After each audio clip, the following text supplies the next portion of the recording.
So welcome to the lecture 2। Good afternoon everyone. अब हम इसके अंदर देखने वाले ग्रीन रिवोल्यूशन और अदर पार्ट। तो ग्रीन रिवोल्यूशन, इंडिया आपको पता है, देखिए एग्रीकल्चर कंट्री है। इंडिया को कहा जाता है कंट्री ऑफ विलेजेस। तो agriculture near about 33% part of जो जीडीपी है, जीडीपी मतलब ग्रॉस डोमेस्टिक प्रोडक्ट, तो ये कंट्रीब्यूट करता है। और near about 62% of the population जो है उनका एम्प्लॉयमेंट अगर देखें तो इसी से रिलेटेड है। तो कौन कौन से टाइप के रिवोल्यूशन थे वो शॉर्ट में देख लेते हैं और उसके बाद देखेंगे हम green revolution. So first is green revolution जो एग्रीकल्चर है। ग्रीन मतलब समझ में आ रहा है। इसके फादर है MS स्वामीनाथन इन इंडिया, और ऑल ओवर वर्ल्ड बोले तो उनका नाम आता है doctor Norman E Borlaug. And being we are I am right now in Maharashtra, तो महाराष्ट्र के अंदर अगर हम देखे जाए तो फादर ऑफ ग्रीन रिवोल्यूशन कहा जाता है वसंतराव नाईक को। तो उसके बाद व्हाइट रिवोल्यूशन, व्हाइट कलर हमको पता है मिल्क का होता है, तो मिल्क और डेयरी प्रोडक्ट जो है इनके लिए ये वर्ड यूज़ किया जाएगा white revolution. Father is doctor Varghese Khurana. Blue revolution, blue colour का वाटर होता है तो फिश और एक्वाकल्चर। एक्वा का मीनिंग होता है एक्सेस ऑफ वाटर, तो सभी आ जाएगा। ऑनली फिश का कल्चर मतलब किसी कल्चर आता है, but along with fish other अगर रहेंगे अदर ऑर्गेनिज्म का कल्चर करना जो फूड के पर्पज़ के लिए मेनली करते हैं, बिसाइड अदर कमर्शियल यूज़ भी है उनके, तो वो कहा जाएगा एक्वाकल्चर। यहाँ पर नेम दिया हुई इस फादर। सिर्फ हम मेन जो चीज़ें यहाँ पर देख लेंगे। गोल्डन रिवोल्यूशन कहा जाता है फ्रूट, हनी और हॉर्टिकल्चर, क्योंकि कलर गोल्ड के जैसा दिखता है। Silver culture is for egg. Yellow revolution yellow coloured oil. Pink revolution pharmaceuticals drugs, prawn, onion. Brown leather, उसके बाद कोको। जो इंडस्ट्री, यहाँ पर भी इंडस्ट्री यूज़ किया जाता है, जो इंडस्ट्रियल प्रोडक्शन है उसके लिए भी ब्राउन रिवोल्यूशन ये वर्ड यूज़ किया जाता है। Red revolution, red meat, tomato. Golden fibre revolution for jute. Evergreen overall production of agriculture. Black revolution petroleum. Silver fibre revolution cotton. Round revolution potato. Protein revolution agriculture higher production. और grey मतलब फर्टिलाइजर। तो ये याद रखिए, हमको mainly देखना है दिस वन। तो देखिए ग्रीन रिवोल्यूशन, तो अभी मैंने बोला कि नियर अबाउट इंडिया का जो 33% जीडीपी कंट्रीब्यूट होता है, जीडीपी ग्रॉस डोमेस्टिक प्रोडक्ट, तो ये होता है एग्रीकल्चर से रिलेटेड है। और near about 62% of the population जो है इंडिया की, उनका जो जॉब है वो इससे रिलेटेड है। क्योंकि हम देखिए जो कोई भी बिजनेस हो हमारे इंडिया में, बिजनेस इसके ऊपर डिपेंड है, एग्री के ऊपर। तो agricultural employment 62% of the people are related to the agriculture employment. So development of several high yielding varieties of wheat and rice in the mid 1960s increased their yield per unit area. तो ये देखा जाता है per unit area में उनका कितना होगा, तो ये रहेगा। उसके बाद देखिए ये जो इसी को कहा गया ग्रीन रिवोल्यूशन। अगर हम यील्ड अगर देखें 1962 टू 2000, 1962 2000 अगर देखा जाए तो जो वीट का प्रोडक्शन था, वीट का प्रोडक्शन ये बहुत ज़्यादा बढ़ गया था, मतलब 11 million ton to near about 75 million ton. This is for wheat. Year याद रखिए 1962 2000, ये वीट के लिए बोल रहा था। अगर राइस के लिए देखा जाए, for rice it was increase from 35 million ton to 89.5 million ton. ये किसके वजह से हुआ? ये सब पॉसिबल था due to the development of semi dark varieties. किसके? व्हीट और राइस के। Due to development of semi dark variety, semi dark variety of wheat and rice. ये बहुत ज़रूरी था क्योंकि देखिए जब ग्रीन रिवोल्यूशन हुआ उसके पहले मतलब थोड़ी कंडीशन ठीक नहीं थी, क्योंकि डे बाय डे पॉपुलेशन बढ़ते जा रहा है। तो जैसे पॉपुलेशन बढ़ रहा है वैसे लैंड तो बढ़ेगी नहीं, तो हमको क्या करना पड़ेगा, पर्टिकुलर लैंड के अंदर ही क्रॉप का प्रोडक्शन ज़्यादा करना पड़ेगा। तो इसके लिए हमारे जो इंडिया के साइंटिस्ट थे जिनका नाम था डॉक्टर MS स्वामीनाथन, वो गए थे मेक्सिको में इन साइंटिस्ट के पास जिनका नाम था डॉक्टर नॉर्मन ई बोरलॉग। इनके पास जाकर उन्होंने वहाँ के वैरायटी देखे थे, semi dark variety, rice, wheat, ये जो थे। फिर उनको लाया था उन्होंने इंडिया में, पंजाब में। तो अब इसके अंदर देखेंगे कौन से वैरायटी लाए और क्या किया इन्होंने। Semi dark variety of rice and wheat, तो यहाँ पर देखेंगे dark variety of wheat, dark wheat variety. तो देखिए ये जो डार्क वैरायटी है वीट की, वो क्यों होता है, तो उसके लिए एक जीन रिस्पॉन्सिबल है, उस जीन का नाम है नॉरिन-10। ये जो जीन है Norin ten, this gene is responsible for the dwarfing of this wheat. तो ये रिपोर्ट किया था जापान में, it was reported in Japan. और जो अमेरिकन प्लांट ब्रीडर है, उन्होंने सिंगल डार्क वैराइटीज प्रोड्यूस की थी, और नॉर्मन ई बोरलॉग, जिनका नाम मैंने अभी आपको बोला, मेक्सिको के साइंटिस्ट थे, तो उन्होंने डेवलप किया था triple dark variety of wheat Mexico में, जिसको कहा जाता था मैक्सिकन व्हीट। तो इनका नाम याद रखिए, डॉक्टर नॉर्मन ई बोरलॉग। ये नोबल लॉरेट है, इनको नोबल प्राइज मिला था फॉर पीस अराउंड 1970। तो इन्होंने क्या किया था, they develop triple wheat variety, triple wheat variety in Mexico, तो इसको कहा जाता है मैक्सिकन व्हीट। तो ये जो वैरायटी थी, ये वैरायटी अच्छी थी क्योंकि इसका यील्ड ज़्यादा था, it has high yield production, इसके अंदर अच्छे कैरेक्टरिस्टिक थे जिसके लिए इसको यूज किया गया। Resistance for lodging.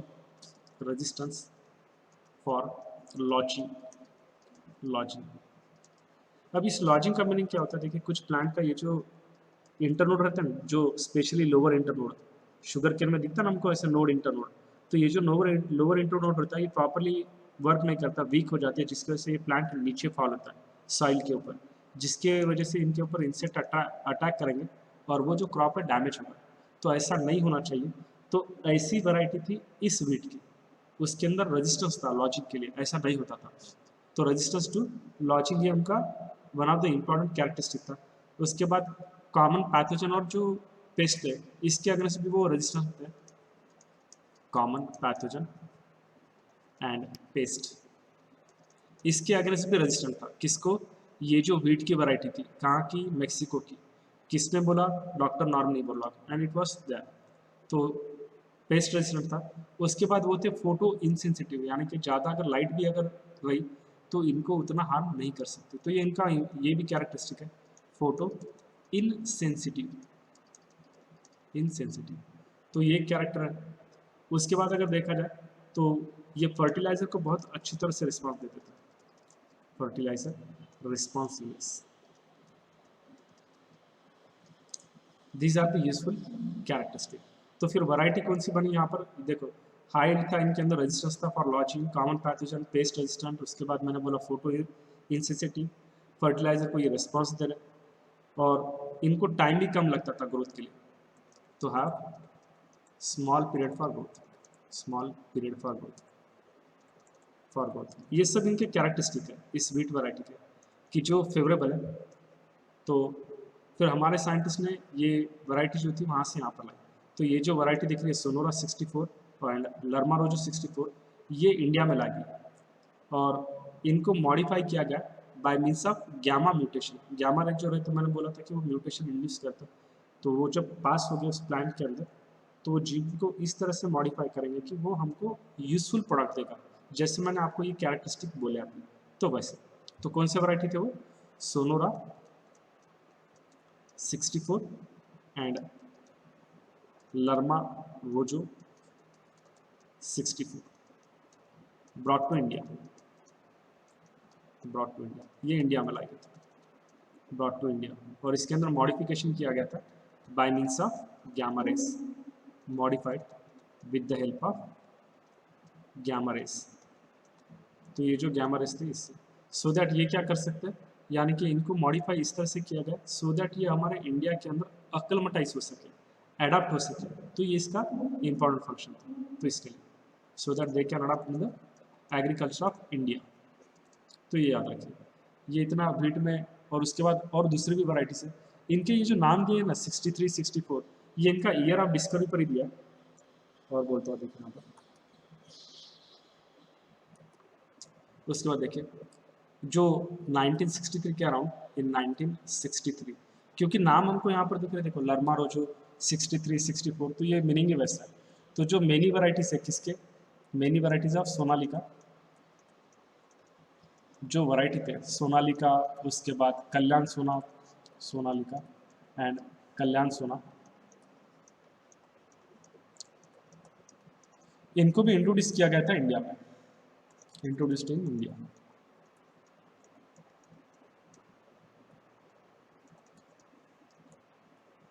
Introduced in all wheat growing belts of India, growing belts of India, belts of India. तो मतलब देखिए ये व्हीट में इतना याद रखेगा अभी जो बोल रहा है। अब देखिए डार्क राइस, जो सेमी डार्क वैरायटी मैंने बोला था, व्हीट है, राइस है, हमको देखना है शुगर केन, सीबेस, ये भी वैरायटीज है बट नॉट सेमी डार्क। ये यहाँ पर हम बोल रहे हैं सेमी डार्क वैरायटीज, मेनली इसके लिए ये वर्ड याद करने का। तो डार्क राइस, राइस जो दिख रहा है देखिए, नियर अबाउट 50% पॉपुलेशन जो है वर्ल्ड का, उनका फूड बोले तो राइस, राइस हर तरफ रहेगा। तो डार्फिंग जीन जो है, यानी कि डार्क क्यों है, तो इसके लिए एक जीन रिस्पॉन्सिबल रहता है, उस जीन का नाम है डी जियो वू जेन। ये जो जीन है वो रिस्पॉन्सिबल है for the dwarfing of rice, और ये रिपोर्ट किया गया था from Taiwan, reported in Taiwan. तो introduce, it was introduce in the, ये जो राइस की वैरायटी है ये इंट्रोड्यूस की थी IRRI, ये जो ताइवान का। तो यहाँ पर लिखता हूँ मैं, देखो, introduced in rice variety, rice variety by IRR। तो ये जो था कहाँ पर है, Philippines, Philippines in varieties like इसके वैरायटी थे ये IR8, IR24, IR8, IR24। और एक वैरायटी देखो जिसका नाम है ताइचुंग नेटिव वन, तो ये ताइवान की वैरायटी है राइस की, ताइचुंग नेटिव वन। इन सब के नाम याद रखना है। ये जो वैरायटी है ना, राइस के वैरायटी कौन से है, व्हीट के वैरायटी कौन से है, उनके लिए जीन कौन सा रिस्पॉन्सिबल है, तो ये सब हमको याद रखना पड़ेगा। तो देखिए उसके बाद देखो, it was introduce in the varieties, Taichung native one was developed in the Taiwan and later on the better yielding variety जो देखेंगे हम, सेमी डार्क वैराइटीज, वो जो है इंडिया में जो डेवलप किए गए थे। इंडिया के जो वैरायटी थे उनका नाम था जया एंड रत्ना, जया एंड रत्ना। तो ये जो वैरायटी, ये वैरायटी इंडिया में डेवलप किए गए थे। किसके वैरायटी है, राइस की। तो ये याद रखने का इसके अंदर, जो राइस की वैराइटीज है जो इंडिया में डेवलप किए गए थे, तो ये नाम याद रखें। कौन कौन से वैराइटीज थे, सोनालिका, कल्याण सोना, ये व्हीट ग्रोइंग है, all belts of India, India के सभी बेल्ट्स में ग्रो कर सकते हैं और एक्लमेटाइज कर सकते हैं, क्योंकि जो साइंटिस्ट थे हमारा डॉक्टर MS स्वामीनाथन, उन्होंने क्या किया था, व्हीट और राइस की वैरायटी लाए थे। व्हीट की वैरायटी लगाए थे मोस्टली इन पंजाब। पंजाब में क्यों, क्योंकि पंजाब का अगर मीनिंग देखें तो पंच मीन्स 5, आप मतलब river, Jhelum, Chenab, Ravi, Sutlej, land of 5 river बोलते हैं। तो लैंड वहाँ की फर्टाइल है। तो वहाँ पे क्या हुआ, वो जो सेमी डार्क वैरायटी लाए थे वो वहाँ पे अच्छी तरह से एक्लमेटाइज हुए, मतलब अडॉप्ट हुए। उसके बाद राइस की वैरायटी देख रहे थे हमको, डार्क राइस की वैरायटी क्यों देख रहे हो, उसके लिए कौन सा जीन रिस्पॉन्सिबल है, तो जीन रिस्पॉन्सिबल रहेगा DGO जीन। और ये कहाँ से रिपोर्ट किया गया था, it was reported from the Taiwan, और ये ताइवान में राइस की ये एक वैरायटी है, ताइचुंग नेटिव वन। उसके बाद बोले कि it was introduced from IRRI, Philippines के जो वैराइटीज़ है वो थे IR8, IR24, Taichung native one जो है वो ताइवान में डेवलप किया था। उसके बाद better yielding semi dwarf varieties जो थे, जया और रत्ना, ये डेवलप किए गए इंडिया में।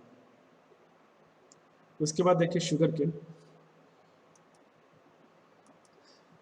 शुगर केन की अगर वैरायटी देखिए मैं यहाँ पर ही दिखा देता हूँ फिगर, ये देखिए इनका वर्क क्या था। नॉर्मली बोरलॉग यहाँ पर दिख रहे हैं, आगे और एक फोटो इनका, international centre of wheat and maize improvement in Mexico developed semi dwarf varieties of wheat, यहाँ पर दिख रहे हैं आपको व्हीट के varieties. And in 1963 yielding and disease resistant wheat varieties like Sonalika and Kalyan Sona, ये इनका फोटो है नॉर्मली बोरलॉग। तो ये जब ICR के साइंटिस्ट के साथ मिले थे, IRI भी था, IRI दिल्ली में, इंडियन एग्रीकल्चर रिसर्च इंस्टीट्यूट, वहाँ पर आए थे। व्हीट और राइस की वैरायटी अभी मैंने बोला आपको, IR8 कहाँ पर है, तो at international research institute, rice international rice research institute, ये लॉन्ग फॉर्म है IR। ये जो मैंने आपको बोला था थोड़ी देर पहले, मैंने आपको क्या बोला था कि ये जो राइस की वैरायटी है तो ये डेवलप किए गए थे IRRI और फिलीपींस के वैरायटी बोला था। तो इसका मीनिंग है international rice research institute Philippines, Taichung native one Taiwan की, later on better yielding semi dwarf varieties of Jaya Ratna, ये इंडिया में। तो यहाँ पर नाम दिख रहे देखिए IR8 और ये। उसके बाद इसका बोल रहा था मैं आपको शुगर केन। तो देखिए क्या होता था, ये जो शुगर केन के दो वैरायटी है, मतलब एक इंडिया साउथ इंडिया में, एक नॉर्थ इंडिया में। अब जो ये सैकरम बारबेरी, ये जो दिख रहा है ना आपको, यहाँ पर मैं राउंड करता हूँ, देखो दिखेगा आपको सैकरम बारबेरी। तो ये जो ये ओरिजिनली ग्रोन होता है नॉर्थ इंडिया में, ऊपर लिखता हूँ मैं यहाँ पर, या तो यहाँ पे शॉर्ट में लिखता हूँ, दिखेगा या नहीं, इंक चेंज करने के बाद दिखेगा। देखिए क्या बोला मैं यहाँ पर, ये जो सैकरम बारबेरी वैरायटी है, ये जो वैरायटी है ये ग्रो होती थी नॉर्थ इंडिया में। पर प्रॉब्लम ये है जो नॉर्थ इंडिया में ये जो वैरायटी ग्रो हो रही है, ये उतना अच्छा नहीं था, इसका पुअर शुगर कंटेंट है, शुगर कंटेंट अच्छा नहीं, यील्ड भी अच्छा नहीं। और जो ट्रॉपिकल ग्रेन, ट्रॉपिकल केन, ये जो सैकरम ऑफिसिनारियम है, ये जो ग्रो हो रहा है, ये ग्रो हो रहा है साउथ इंडिया में, साउथ इंडिया। ये अच्छी वैरायटी है देखिए, क्योंकि इसका शुगर कंटेंट भी ज़्यादा, स्टेम भी थिक है, बट ये नॉर्थ इंडिया में ग्रो नहीं हो सकता। क्या बोला मैं, सैकरम बारबेरी नॉर्थ इंडिया में ग्रो होता है, जो जिसका शुगर अच्छा प्रोडक्शन नहीं होता, इसका शुगर प्रोडक्शन अच्छा है, स्टेम भी ठीक है, पर नॉर्थ इंडिया में ग्रो नहीं होगा। तो अब क्या किया गया, these two species are crossed to get the sugarcane varieties by combining the desirable qualities with a high sugar, high yielding, thick stem। ये तीनों कैरेक्टर चाहिए, हाई शुगर, यील्ड भी चाहिए ज़्यादा, हाई यील्ड, एंड शुगर का content यहाँ पर बोला मैंने ज़्यादा रहेगा, ये भी, और स्टेम कैसा रहना चाहिए, ठीक। तो क्या क्या ये जो सैकरम बारबेरी है और ये जो सैकरम ऑफिसिनारियम है, इन दोनों का क्रॉस किया और एक ऐसी वैरायटी तैयार की जिसमें ये सब कैरेक्टर आएंगे और नॉर्थ इंडिया में भी ग्रो होगा। तो ये किया गया। तो यहाँ पर ये रीड करने के बाद समझ में आ जाएगा आपको दिस वन। उसके बाद देखिए मिलेट्स। मिलेट्स अगर देखें, मिलेट्स मतलब ग्रेन के साइज, तो hybrid maize, jowar, bajra have been developed in the India. तो इसके अंदर हाई एंडिंग वैरायटीज देखेंगे of resistance to water stress. तो यहाँ पर दिख रहा है देखिए विवेक हाइब्रिड 9, उसके बाद फ्यूपीएम वर्जन ऑफ विवेक हाइब्रिड 9, ये दिख रहा है ज्वार आपको, और ये दिख रहा है बाजरा। तो जो हाइब्रिड बाजरा, ज्वार, maize have been developed in the India and from hybrid varieties of the development of several high ending varieties resistant to water stress. Water कम मिला तो ये क्या होता है, अपना अपना काम करेंगे। तो ये थिंग इसके अंदर इंपॉर्टेंट है, देखिए ये याद रखने का। अब देखेंगे नेक्स्ट पॉइंट, जहाँ पे हमको देखने का plant breeding for disease resistant varieties. तो ये अब देखिए प्लांट को वैरायटी ऑफ पैथोजन अटैक करते हैं। अब अगर प्लांट को पैथोजन अटैक करेंगे तो हम जो लगा रहे उसके अंदर एनर्जी, टाइम सभी वेस्ट है। तो हमको उस पैथोजन से कुछ ना कुछ ऐसा काम करना पड़ेगा जिससे वो पैथोजन हमारे प्लांट को अटैक न करे। उनको हम प्लांट को ऐसा कुछ कंडीशन बनाए कि जिसकी वजह से उनको पैथोजन अटैक नहीं करेंगे। तो पैथोजन कौन कौन से, ये पैथोजन लेंगे फंगल, बैक्टीरियल, वायरल पैथोजन। ये क्या करते हैं, ये प्लांट को अटैक करेंगे, क्रॉप को अटैक करेंगे। और नियर अबाउट क्रॉप जो प्रोड्यूस होता है हमारे पास, उसके अंदर से near about 20 to 30% of the crop जो वो इन्हीं की वजह से डैमेज हो रहा है। Near about 20 to 30% of the crop is going to damage because of this pathogen. तो इस सिचुएशन में क्या करेंगे, क्रॉप को हम डिसीज रेजिस्टेंट बनाना है, फूड का प्रोडक्शन बढ़ाना है, फंगीसाइड या बैक्टीरियोसाइड को इनको यूज़ कर सकते हैं, पर ये भी केमिकल है, ज़्यादा हार्मफुल नहीं है। तो क्या हम स्ट्रैटेजीज यूज़ कर सकते हैं कि जिसकी वजह से प्लांट को डिसीज रेजिस्टेंट कैरेक्टर अक्वायर हो, वो हमारे यहाँ पर मेन इंटेंशन है। तो हम वैसे तो ये यूज़ करते हैं फंगीसाइड एंड बैक्टीरियासाइड। साइड का मीनिंग होता है टू किल, फंगस को किल करने के लिए फंगीसाइड, बैक्टीरिया को किल करने के लिए बैक्टीरियोसाइड। तो इनका यूज़ हमको कम करना है, reduce their uses। तो हमको क्या करने का है, हम देखेंगे कि एक पर्टिकुलर ये जो प्लांट है, ये जो प्लांट है, इसको जो पैथोजन अटैक कर रहा है, जब इसके ऊपर सपोज कोई पैथोजन अटैक करा, ये पैथोजन और ये प्लांट है, तो हम क्या करते हैं, इस पैथोजन का जीनोम स्टडी करते हैं। ये ऐसा कौन सा केमिकल करा है, क्योंकि सपोज इस पैथोजन में सपोज डीएनए, तो इसका डीएनए आरएनए प्रोड्यूस करेगा, आरएनए से प्रोटीन तैयार होगा। कौन से टाइप का ये प्रोटीन प्रोड्यूस करेगा जो इस प्लांट के लिए हार्मफुल है, तो हम ये स्टडी करके इसके ऊपर इस प्लांट को इसके अगेंस्ट रेजिस्टेंस बना सकते हैं। तो देखिए क्या करें आप यहाँ पर, तो देखिए क्या करेंगे हम, पहले देखेंगे होस्ट जीनोटाइप। जीनोटाइप मतलब इसके जीन, उसके बाद environment,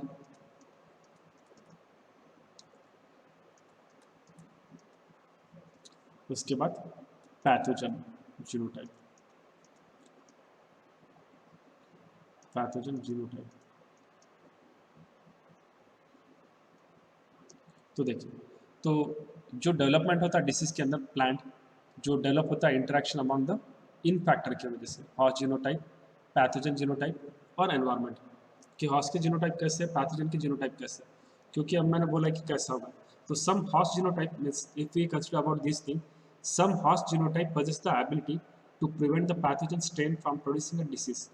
Such a host lines are called as resistant because they can resist the different kind of disease or pathogen. So pathogen is not going to attack on them because they are already, some genome has been modified in such a plants. तो उनको कहा जाएगा resistant, और उनकी जो ability होती है उसको कहा जाता है रेजिस्टेंस। तो इसके लिए हम एक वर्ड यूज करते हैं जिसको कहा जाता है स्ट्रेन। स्ट्रेन मतलब कल्चर। जैसे देखो एक पैरेंट है, उनको दो बच्चे ए और बी, दोनों सपोज ट्विंस है, पर एक ने बहुत हार्ड वर्क किया, एक्सरसाइज की, जिम गया, कुछ गया, ये हेल्दी बन गया, ये नहीं बना, तो अब क्या होगा, इसको डिसीज होने के चांसेस कम है, इसको ज़्यादा है। तो वैसे क्या होगा, एक प्लांट के एक माइक्रोब के भी स्ट्रेन रहता है, तो कुछ स्ट्रेन हार्मफुल है, कुछ स्ट्रेन यूजफुल है। तो वैसे तो strain has a similar meaning for the pathogen as a line for the host. Those line of host that are not resistant to pathogen are called as susceptible। जो pathogen को देखिए, pathogen के infection से जिसको harm होगा उसको हम बोलते हैं ससेप्टिबल, जिसको इफेक्ट हो जाता है जो प्लांट को, जिसको नहीं होगा उसको क्या बोलेंगे, रेजिस्टेंट। ये दो वर्ड हम यूज करते हैं। तो ये जरूरी है देखिए। तो disease resistance depend mainly on the following factor, किसके ऊपर रहेगा कि सोर्स ऑफ रेजिस्टेंस कैसा है, depending on the disease test. तो ये रहेगा। अब देखिए यहाँ पर हमको देखने का कि कौन कौन से पैथोजन है जो प्लांट को अफेक्ट करते हैं और कौन सा डिसीज प्रोड्यूस करते हैं। तो वन बाय वन हम देख सकते हैं, आगे फिगर भी दिया है, तो ये याद रखिए।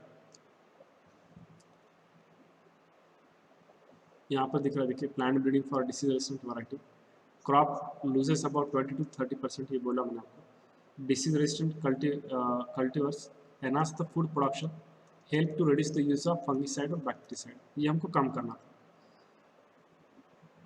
यहाँ पर देखिए ये पैथोजन है, फंगल, बैक्टीरियल, वायरल। तो फंगस की वजह से कौन सी डिसीज है, brown rust of wheat, red rot of sugarcane, late blight of potato, तो ये रहेगा। उसके बाद देखिए यहाँ पर ये फिगर में जो आप देख रहे हो, तो यहाँ पर आपको सभी डिसीजेस दिखाई दे रहे हैं। देखिए ये जो डिसीजेस है, तो आपको यहाँ से समझ में आ रहा होगा कि क्या हो रहा है। देखिए जैसे यहाँ पर ब्राउन रस्ट ऑफ व्हीट हो रहा है, ये फंगस की वजह से हो रहा है। रेड रॉट जो है इसी की वजह से होता है।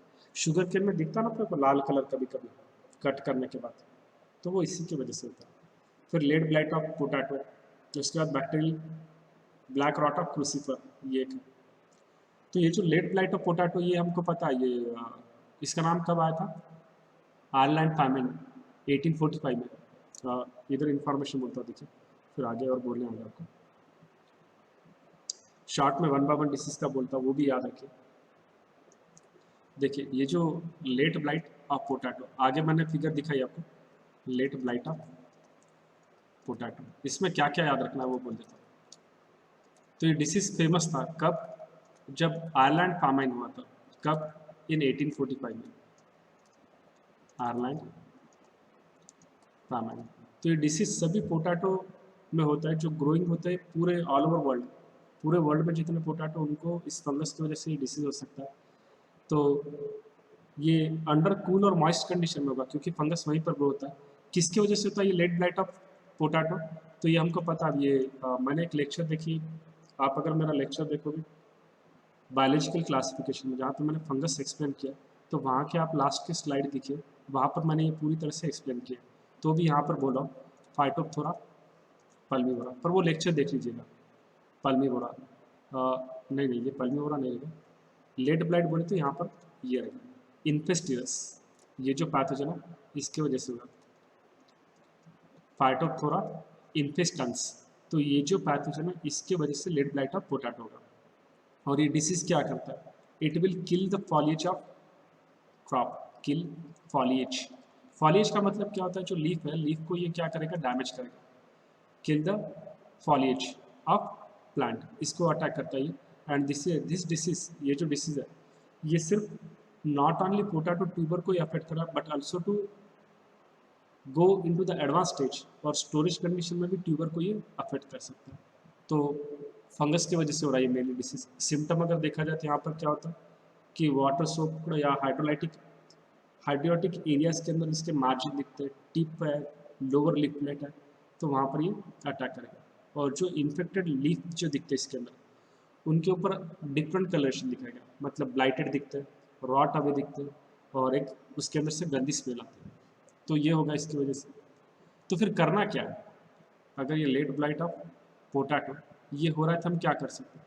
तो इसके जो सीड ट्यूबर है ये हमेशा इन्फेक्शन से फ्री होने चाहिए। तो क्या बोलेंगे हम इसको, seed tuber should be free from infection, free from infection, ये ज़रूरी है। अगर ये डिसीज़ नहीं होना है तो प्रिवेंशन क्या कर सकते हैं, इसके लिए हमको हमेशा यूज़ करना है डिसीज रेजिस्टेंट वैरायटी। क्योंकि देखो पोटैटो भी बहुत काम का क्रॉप है। 4 जुलाई को अमेरिका का इंडिपेंडेंस डे होता है, उस दिन लोग बहुत सारे पोटैटो बाहर घूमते हैं, तो पोटैटो चिप्स वो ज़्यादा खाते हैं। तो पोटैटो वहाँ पर मतलब पोटैटो चिप्स बनाना, पोटैटो लगता है, वो सेम साइज़ के पोटैटो लेते हैं क्योंकि अच्छी क्वालिटी का बनाते हैं।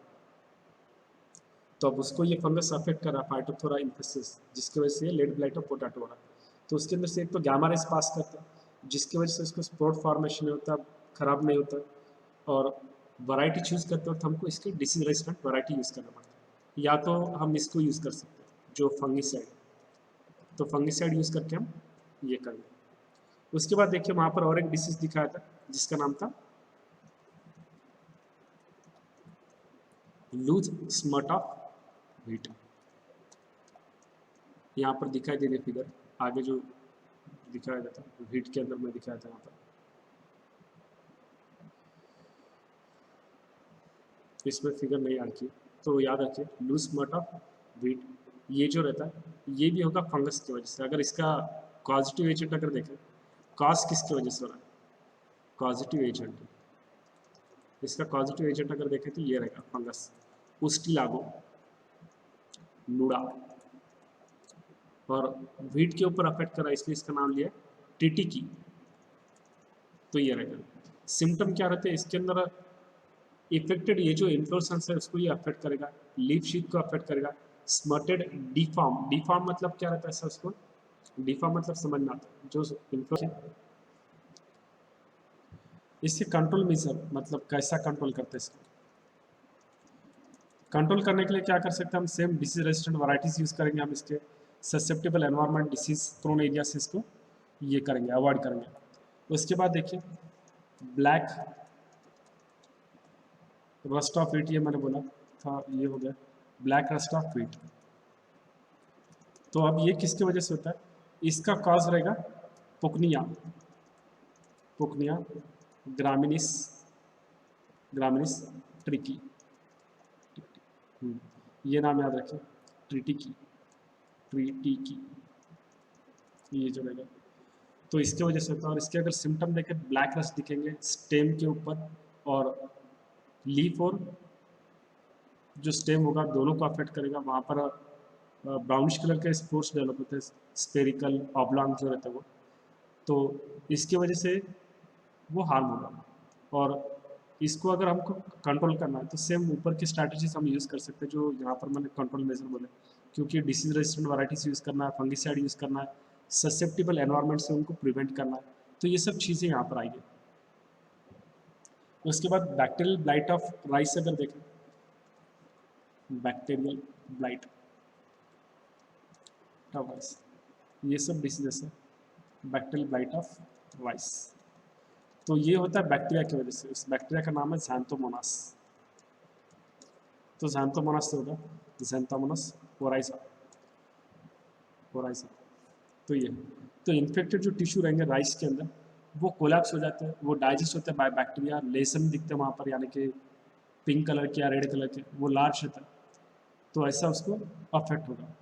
और कंट्रोल मेजर में वही करना पड़ेगा इसको कि 3 ईयर क्रॉप रोटेशन कर सकते हैं, या एग्रीमाइसिन नाम का एंटीबायोटिक हम यूज़ करते हैं, प्लांट के ऊपर स्प्रेड करेंगे हम, या कॉपर ऑक्सीक्लोराइड, इनके नाम याद रखें। एग्रीमाइसिन, एग्रीमाइसिन ये एक एंटीबायोटिक है। या तो इसके साथ, मतलब इसके साथ ऐड कर सकते हम कॉपर ऑक्सीक्लोराइड, इसको यूज़ करेंगे तो जो डिसीज रेजिस्टेंट वैराइटीज़ डेवलप करने में काम करता है। उसके बाद कुकुम्बर मोसैक डिसीज है, कुकुम्बर मोसैक डिसीज, ये कुकुम्बर को अफेक्ट करेगा। इसको बीन मोसैक डिसीज बोलते हैं।